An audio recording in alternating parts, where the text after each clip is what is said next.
Hi, doctor Surya's health ടോക്കിലേക്ക് എല്ലാവർക്കും സ്വാഗതം. ഇന്ന് നമ്മുടെ ഇടയിൽ കണ്ടുവരുന്ന ഒരു പ്രവണതയാണ് ഈ വൈറ്റമിൻ ടാബ്ലറ്റ്സുകൾ, അതുപോലെ തന്നെ ഫുഡ് സപ്ലിമെൻറ്റ്സൊക്കെ ഒരു ഡോക്ടറുടെ നിർദ്ദേശമോ അല്ലെങ്കിൽ പ്രിസ്ക്രിപ്ഷനോ ഒന്നുമില്ലാതെ തന്നെ സ്വയം വാങ്ങിക്കഴിക്കുക. ഇത് നമ്മുടെ ശരീരത്തിന് നല്ലതാണോ? അതുകൊണ്ട് നമ്മുടെ ശരീരത്തിനുണ്ടാകുന്ന ദോഷങ്ങൾ എന്തൊക്കെയാണ്? അതുപോലെ തന്നെ ഇത് ആരാണ് കഴിക്കേണ്ടത് എന്ന കാര്യത്തെക്കുറിച്ച് നമുക്ക് ഇന്ന് നോക്കാം.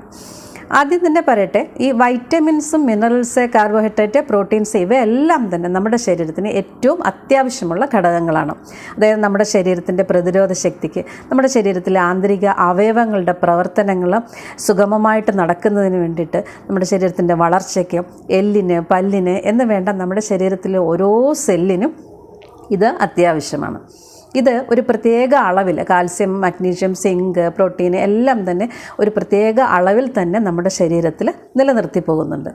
ഇതിന് ഏതെങ്കിലും തരത്തിലുള്ള കുറവുകൾ നമ്മുടെ ശരീരത്തിൽ ഉണ്ടാവുകയാണെങ്കിൽ നമ്മുടെ ശരീരം ചില ലക്ഷണങ്ങൾ പ്രകടിപ്പിക്കാൻ തുടങ്ങും.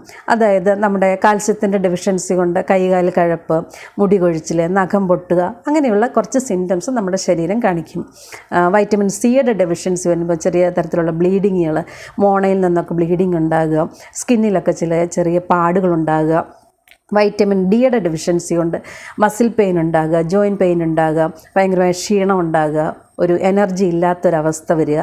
അപ്പോൾ ഇങ്ങനെ ഓരോ വൈറ്റമിൻസിനാണെങ്കിലും മിനറൽസിനാണെങ്കിലും അതിൻ്റെ കുറവുകൾ നമ്മുടെ ശരീരത്തിൽ ഉണ്ടെങ്കിൽ നമ്മുടെ ശരീരം അതിൻ്റേതായ ലക്ഷണങ്ങൾ കാണിച്ചു തുടങ്ങും. അപ്പോൾ നമ്മൾ എന്താ ചെയ്യേണ്ടത്? നമ്മളൊരു ഡോക്ടറെ സമീപിക്കുകയും ആ ഡോക്ടറുടെ പ്രിസ്ക്രിപ്ഷൻ അനുസരിച്ച് നമ്മൾ ബ്ലഡൊക്കെ ടെസ്റ്റ് ചെയ്ത ശേഷം ഏത് വൈറ്റമിനാണോ ഡെഫിഷ്യൻസി ആയിട്ട് നമ്മുടെ ശരീരത്തിലുള്ളത് അത് കൃത്യമായ കാലയളവിൽ കഴിക്കേണ്ടത് അത്യാവശ്യമാണ്. അപ്പോൾ അങ്ങനെയുള്ളവർ ഇത് കഴിക്കണം. അതുപോലെ തന്നെ ചില അസുഖങ്ങൾ, അതായത് ക്യാൻസർ, സിലിയറി ഡിസീസ്, അങ്ങനെയൊക്കെ ഉള്ളവരും ചില വൈറ്റമിൻസ് അവരുടെ ശരീരത്തിൽ അബ്സോർവ് ചെയ്യാതെ പോകും. അപ്പോൾ അങ്ങനെയുള്ളപ്പോൾ ആ ഡോക്ടേഴ്സ് തന്നെ പ്രിസ്ക്രൈബ് ചെയ്യാറുണ്ട്. വൈറ്റമിൻസും ഒക്കെ തന്നെ ഫുഡ് സപ്ലിമെൻറ്റ്സും ഒക്കെ പ്രിസ്ക്രൈബ് ചെയ്യാറുണ്ട്. അപ്പോൾ അങ്ങനെയുള്ളവർക്കും ഇത് കഴിക്കാവുന്നതാണ്. നമ്മുടെ ശരീരത്തിൽ ഇതിൻ്റെയൊക്കെ അളവ് കൃത്യമായ രീതിയിൽ ഉണ്ട് എങ്കിലും അതിൻ്റെ പുറമേ നമ്മൾ ഈ വൈറ്റമിൻ ടാബ്ലറ്റ്സുകളും ഫുഡ് സപ്ലിമെൻറ്റ്സും ഒക്കെ കഴിച്ചു കഴിഞ്ഞാൽ നമ്മുടെ ശരീരത്തിൽ ഇതിൻ്റെ അളവ് കൂടുതലുണ്ടാവും. അപ്പോൾ കൂടുതലുണ്ടാവുമ്പോഴും ചില സിംറ്റംസ് നമ്മുടെ ശരീരം കാണിക്കാൻ തുടങ്ങും.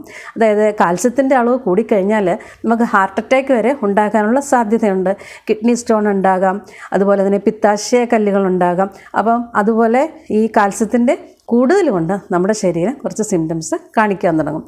അങ്ങനെ ഓരോ വൈറ്റമിൻസ് ആണെങ്കിലും മിനറൽസ് ആണെങ്കിലും അതിൻ്റെയൊക്കെ നമ്മുടെ ശരീരത്തിൽ കൂടിക്കഴിഞ്ഞാൽ അതിൻ്റേതായ സിംറ്റംസ് നമ്മുടെ ശരീരം കാണിക്കാൻ തുടങ്ങും. അത് നമുക്ക് ദോഷമാണ്. അപ്പം നമ്മൾ എന്താ ചെയ്യേണ്ടത്? നമ്മുടെ ശരീരത്തിൽ ബ്ലഡ് ചെക്ക് ചെയ്ത ശേഷം മാത്രം കുറവുകൾ എന്തെങ്കിലും ഉണ്ടെങ്കിൽ മാത്രം അതാത് ടാബ്ലറ്റുകൾ എടുക്കുകയാണ് ചെയ്യേണ്ടത്.